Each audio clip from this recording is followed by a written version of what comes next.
बिस्मिल्लाहिर्रहमानिर्रहीम। अस्सलाम वालेकुम डियर स्टूडेंट्स, आज हम रियाजी class 9 science group Urdu medium की आधा मशक नंबर 2 के एमसीक्यूज़ करेंगे। ठीक है, चैप्टर नंबर 2 के एमसीक्यूज़ हैं। तो चलिए फर्स्ट क्वेश्चन देखें। तो फर्स्ट क्वेश्चन में हमें एक क्वेश्चन दिया गया है और उसका आंसर पूछा गया है कि क्या आएगा, तो इसको हमें सोल्व करना पड़ेगा। तो चलिए सोल्व करते हैं। तो जी स्टूडेंट्स, ये हमारे पास क्वेश्चन है, तो चलिए देखते हैं। अब सबसे पहले हमने क्या करना है, ये जो पावर है -2/3 इसको 27 के ऊपर भी ले आएँ और x की पावर -1 के ऊपर भी ले आते हैं। ठीक है, तो इस वाली चीज़ को आपने दोनों के ऊपर मल्टीप्लाई करना है, लेकर आना है पावर में ही। ठीक है, सो 27 के ऊपर हमारे पास आएगा -2/3 एंड x की पावर -1 के ऊपर भी यहाँ पर -2/3 आएगा। सो पावर्स को हमने अलग-अलग कर लिया। यहाँ पर अगर हम गौर से देखें तो ये 27 है। 27 की कुछ हमें फैक्टराइजेशन करनी पड़ेगी ताकि हम यहाँ लिख सकें। तो इधर चलें कर लेते हैं। तो 27 की हमने तजज़िया करनी है इस तरह से ना, ताकि पता चले वो किसकी ताकत 3 है, तो ताकि 3 3 से कट जाए। सो चलिए देखते हैं। अच्छा, इस पर 3 का टेबल ही जाता है, तो 9 3 बार 27 कर लें, फिर उसके बाद 3 3 बार 9 कर लेंगे और 1 3 बार 3 कर लेंगे। तो जी हाँ, ये देखें ये क्या आ गया, 3 की ताकत 3। सो 27 की जगह हम 3 की ताकत 3 लिख सकते हैं, क्योंकि 3 3 बार 9, 9 3 बार 27 हो जाता है। तो चलिए यहाँ पर लिखते हैं 3 की ताकत 3, ये मैंने 27 की जगह लिख लिया। एंड इसके ऊपर जो पावर है -2/3 इसको आपने लिखना है। अच्छा, यहाँ पर हमने क्या करना है, ये मल्टीप्लाई कर देंगे, दोनों पावर्स मल्टीप्लाई हो जाती हैं, तो माइनस माइनस प्लस हो जाएगा एंड 1 2 बार 2, सो +2 और डिवाइडेड बाय 3 इसी तरह से।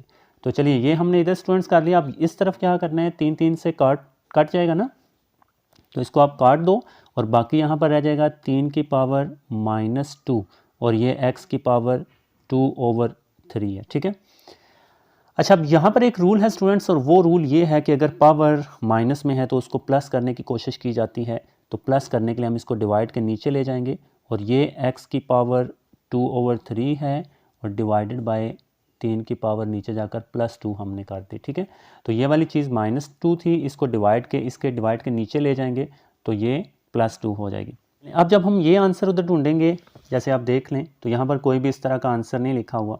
सो हमने यहाँ पर क्या करना है, ऊपर वाली जो चीज़ है उसको हमने रेडिकल शक्ल में लिखना है। यहाँ पर पावर है और नीचे हमने सिंप्लीफाई करना है मज़ीद। ठीक है, अब रेडिकल शक्ल में किस तरह से लिखा जाता है, तो देखें x की पावर ये 2 है ना, और ये 1/3 है, इसको इधर साइड पर कर लें और नीचे 3 की पावर 2 है, तो 3 को 2 दफ़ा मल्टीप्लाई कर लें, 3 ज़रब 3, 3 3 बार 9 हो जाएगा। ठीक है, अच्छा, ऊपर हमने इस तरह से क्यों लिखा, क्योंकि यहाँ पर 1 ओवर जो भी चीज़ होती है उसको हम रेडिकल शक्ल में लिखते हैं। ठीक है, तो जैसे ये x की पावर 2 है, ये अंदर ही रहेगा और 1/3 की जगह हम जज़र लगाकर यहाँ पर छोटा सा एक 3 लिख सकते हैं और नीचे हमारे पास 3 3 बार 9 आ जाएगा। ठीक है, तो ये वाला स्टूडेंट्स हमारे पास आंसर है, x की 2 जज़र लगाकर 3, जो 1/3 को लिखा और नीचे 3 3 बार 9 आ गया। ठीक है, तो चलिए इसको ढूंढते हैं। जी हाँ स्टूडेंट्स, तो ये देखें जो फर्स्ट MCQ हमारा है वही इसका आंसर होगा। ठीक है, अच्छा, सेकंड क्वेश्चन स्टूडेंट्स देखें, इसमें है x है और √7, ये 1/7 होता है। ठीक है, तो इसको हमने पावर फॉर्म में लिखना है, तो 1/7 करके लिखेंगे। सो x की पावर 1/7, ये हमारे पास C ऑप्शन जो है वो करेक्ट है इसका। ठीक है, तो 4 की पावर 2/3 है, तो 4 की पावर 2 तो हमारे पास रेडिकेंट में ही रहेगा, यानी कि जज़र के अंदर रहेगा, और जज़र ये जो 1/3 होगा यानी कि डिवाइड के नीचे वाली चीज़ जो है वो उधर जाती है, तो यहाँ पर ये 3 है और 4 की 2 हमारे पास अंदर रहेगी और ये जो 3 डिवाइड के नीचे है वो स्क्वायर रूट के यहाँ छोटा सा हम लिख देंगे। सो इसका हमारे पास ये ऑप्शन जो है वो करेक्ट है। अच्छा, आगे फोर्थ क्वेश्चन देखें, इसमें रेडिकेंट वो होता है जो स्क्वायर रूट या एनी रूट के अंदर हो। ठीक है, इस जज़र वगैरह के अंदर होता है जो, उसे हम रेडिकेंट बोलते हैं। तो रेडिकेंट यहाँ पर 35 है क्योंकि वो इसके अंदर है, सो 35 हम लिख लेंगे। अच्छा, नेक्स्ट क्वेश्चन भी स्टूडेंट सोल्व करने वाला है। पाँचवा जो है इसमें 25/16 की पावर -1/2 है, तो इसको चले सोल्व करते हैं। ये देखें स्टूडेंट्स, इसकी पावर माइनस है, हम इसको प्लस करना चाहते हैं। ठीक है, कोशिश करेंगे शुरू में ही हम प्लस कर लेते हैं। अब प्लस करने के लिए इसको उल्ट करना पड़ेगा। ठीक है, तो 16 ऊपर ले जाएंगे और 25 नीचे, और माइनस को गायब कर सकते हैं हम, फिर इस माइनस को प्लस कर देंगे। सो ये रूल है, तो हमने 16 ऊपर ले गया और 25 नीचे ले लिया हमने, और इसकी पावर +1/2 हो गई। ठीक है, अच्छा, अब हमने क्या करना है, 16 की फैक्टराइजेशन करनी है कि ये किसकी ताकत 2 है। सो ये तो हमें पता है कि 4 की पावर 2 जो है वो 16 होता है ना, तो 16 की जगह हम 4 की 2 लिख सकते हैं, 4 4 बार 16, और 25 की जगह हम 5 की 2 लिख लेंगे, ठीक है। और ये दोनों की पावर 1/2 है। अब 2 2 दोनों से कैंसिल कर दें, जब अलग-अलग करेंगे तो 2 2 2 2 ये कट जाएंगे, ठीक है। सो इनको कैंसिल कर दें तो बाकी हमारे पास 4/5 रहेगा। ये ऊपर 1 है तो 1 तो ऑब्वियसली हम लिखते नहीं हैं यहाँ पर, तो 4/5 इसका आंसर आ जाएगा, ठीक है। तो चलिए देखते हैं 4/5। जी हाँ, ये हमारे पास जो बी ऑप्शन है ये वाला स्टूडेंट्स इसका करेक्ट ऑप्शन है, ठीक है। अच्छा, अगला क्वेश्चन देखें, 5 + 4 आयोटा का कॉन्जुगेट क्या होगा। तो कॉन्जुगेट लेने के लिए हम आयोटा के साथ जो भी अलामत होती है ना, आयोटा वाली टर्म ये इमेजिनरी पार्ट होता है, इसके साथ जो भी अलामत होती है इसको हम चेंज कर देते हैं। जैसे यहाँ +4 है तो हम इसको -4 आयोटा कर देंगे। इसकी अलामत, ये रियल पार्ट होता है, हकीकी हिस्सा होता है, इसकी अलामत चेंज नहीं करनी है आपने। सो 5 - 4 आयोटा इसका आंसर होगा। जी हाँ, ये सी है, 5 - 4 आयोटा, ठीक है।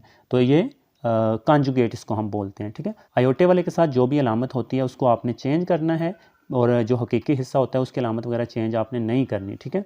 अच्छा, नेक्स्ट क्वेश्चन भी सोल्व करने वाला है। आयोटा 9 की कीमत हमने मालूम करनी है। अब आयोटा 9 है ना, तो हमें एक कीमत पता है और वो हमें पता है जस्ट आयोटा स्क्वायर की, ठीक है।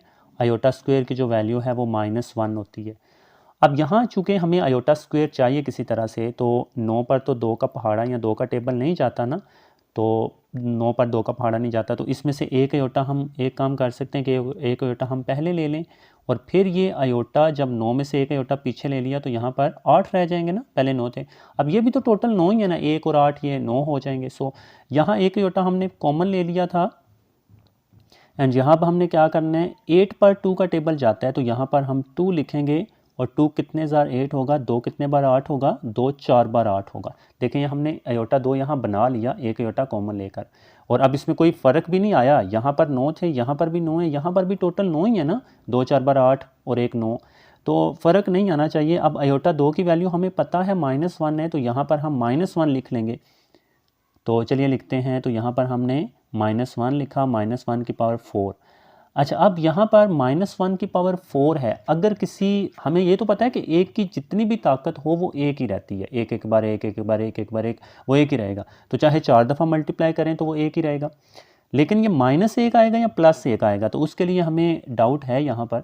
तो आपने याद रखना है, अगर ये ऊपर पावर जुफ्त हो, यानी कि उस पर 2 का पहाड़ा जाए, तो ये +1 हो जाती है, ठीक है। जैसे यहाँ पर 4 है, 4 पर 2 का टेबल जाता है ना, 2 का पहाड़ा जाता है, तो ये जुफ्त है। तो अगर -1 की पावर जुफ्त आ जाए तो वो +1 हो जाता है। और अगर यहाँ 3 5 7 या 9 होता है, यानी कि ताक होते हैं जिस पर 2 का पहाड़ा ना जाता, फिर नीचे हम -1 ही लिखते हैं, ठीक है। तो खैर यहाँ पर +1 आ गया। अब इसको मल्टीप्लाई कर लें, आयोटा एक बार आयोटा, सो मल्टीप्लाई करके हमने आंसर आयोटा लिख लिया।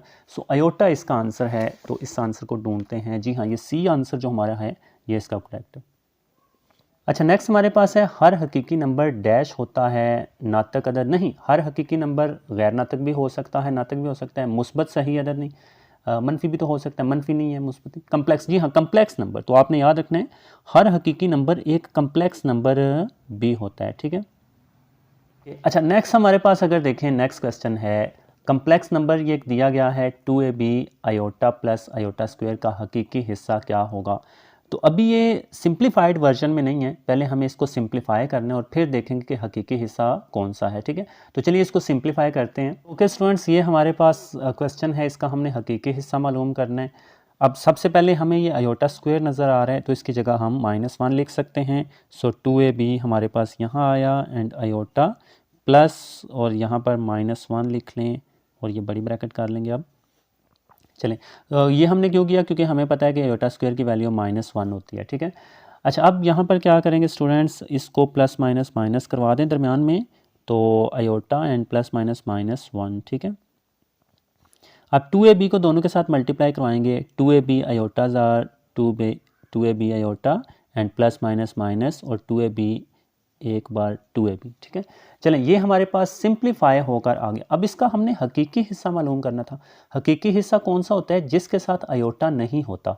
सो ये वाला जो पार्ट आपको नज़र आ रहा है ये तो आयोटे के साथ है 2ab ना, तो ये इमेजिनरी हिस्सा है, ठीक है। और ये जो -2ab है, इसके साथ कोई आयोटा नहीं है, तो ये हकीकी हिस्सा है। और इसको हम अपनी आसानी के लिए इस तरह से भी लिख सकते हैं कि हकीकी हिस्सा हम पहले लिख लें, एंड प्लस इमेजिनरी हिस्सा हम बाद में लिख लें, ठीक है। सो हकीकी हिस्सा -2ab है, ये वाला हकीकी हिस्सा है -2ab। तो चलिए आंसर देखते हैं। जी हाँ, तो ये देखें -2ab ये इसका हकीकी हिस्सा है, तो वो हमने मार्क कर लेना है। अच्छा, आगे हमारे पास कम्प्लेक्स नंबर है, ये भी दिया गया है माइनस आयोटा अंदर दोनों के साथ मल्टीप्लाई हो रहा है, इसका इमेजिनरी हिस्सा क्या होगा। तो इस दफ़ा हमने इसका इमेजिनरी हिस्सा मालूम करना है, तो चलिए इसको भी मालूम करते हैं। तो ओके, यहाँ पर अब देखें सबसे पहले हमने क्या करना है, मल्टीप्लाई करना है minus plus minus iota, 3 iota बार 3 आयोटा का स्क्वायर हो जाएगा ना, आयोटा आयोटा ज़ार आयोटा स्क्वायर हो गया, और माइनस प्लस माइनस आयोटा 2 ज़ार 2 आयोटा, ठीक है।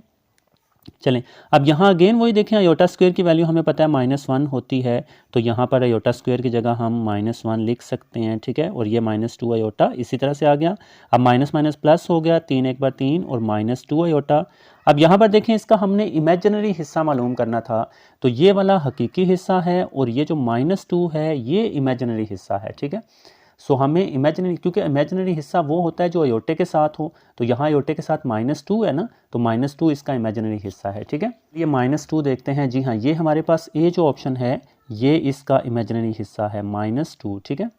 अच्छा, नेक्स्ट 11th MCQ है, कौन सा सेट है जो बिलहाज जमा हसीयत बंदश का हामिल है। इस सवाल को ज़रा समझना है कि हम अगर एक सेट को उसमें जितने भी अरकान हैं आपस में या प्लस करते हैं तो आंसर उसी सेट में आना चाहिए, उसे खासियत बंदश कहते हैं, ठीक है।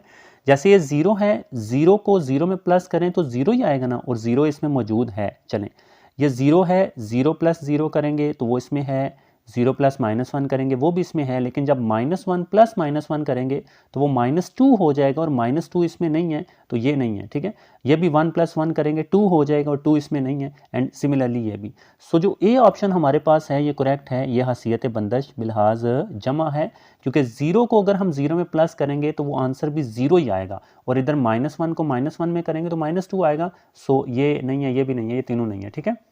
अच्छा, नेक्स्ट 12वां क्वेश्चन है, कौन सी खसूसियत डैश के इस्तेमाल से है, ठीक है। ये हमने बेसिकली इस्तेमाल बताना है, ठीक है।